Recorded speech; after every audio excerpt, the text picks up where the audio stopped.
বিসমিল্লাহির রহমানির রহিম। আসসালামু আলাইকুম। আমেরিকার ডলারের অবস্থা খুব খারাপের দিকে যাচ্ছে। যদি বলি অল টাইম লো অন্যান্য কারেন্সির মোকাবেলায়।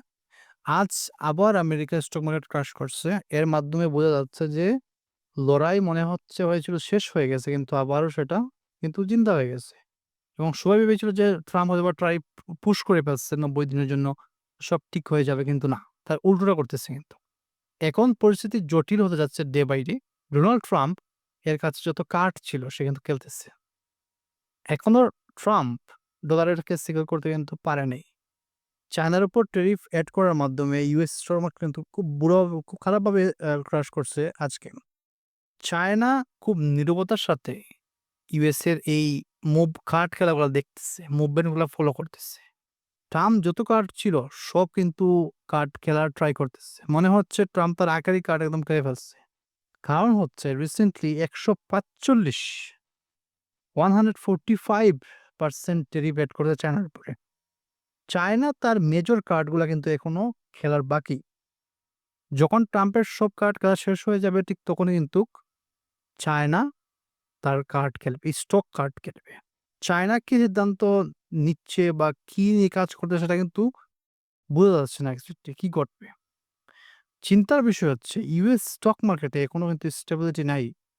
গতকাল সবাই ট্রিলিয়ন ডলার ইনকাম করছে। আজকে ট্রিলিয়ন ডলার কিন্তু লস করে ফেলছে। মার্কেট নিচে চলে আসছে।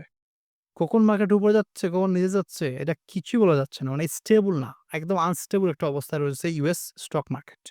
গতকাল মার্কেটে অনেক উপরে চলে গিয়েছিল এবং বিলিয়নিয়াররা কিন্তু আরো বিলিয়ন, ট্রিলিয়ন ডলার ইনকাম করছে। কিন্তু আজকে আবার সেটা নিচে পড়ে গেছে।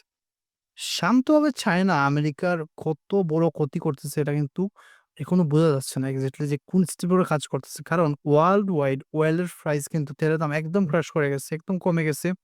ইউএস ডলারে এর যে পজিশন ছিল সেটা কিন্তু একদম লো পজিশনে আছে এই মুহূর্তে।